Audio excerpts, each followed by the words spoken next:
പഴയൊരു അനാലജിയാണ്. അപ്പനും മകനും കൂടി നടക്കുകയാണ്. ഇപ്പോൾ മകൻ ചോദിച്ചു, what is the size of God? ആകാശത്ത് പറക്കുന്ന വിമാനം അപ്പം ചൂണ്ടിക്കാണിച്ചു. ഇത്രയേ ഉള്ളോ? അത് കഴിഞ്ഞ് അപ്പൻ മകനെ കൊണ്ട് എയർപോർട്ടിൽ ചെന്നു. അവിടെ നിർത്തിയിട്ടിരിക്കുന്ന വിമാനം കണ്ടപ്പോൾ മകൻ അന്താളിച്ചു. ഇത്രയും വലുതാണോ ദൈവം?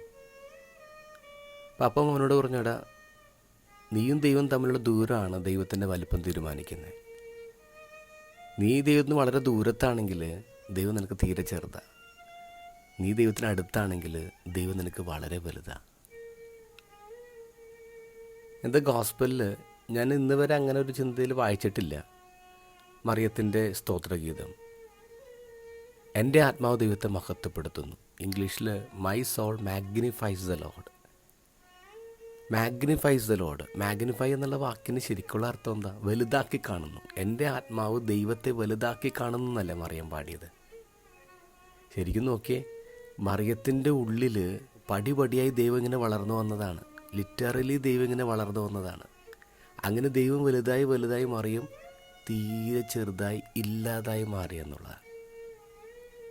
നമ്മൾ കണ്ണാടി നോക്കുമ്പോൾ നമ്മൾ ദൈവത്തല്ല കാണുന്നു, നമ്മൾ നമ്മളെ തന്നെ കാണുന്നു. എൻ്റെ മുഖം, എൻ്റെ ഇഷ്ടം, എൻ്റെ നഷ്ടം, ഇതാ കാണുന്നത്.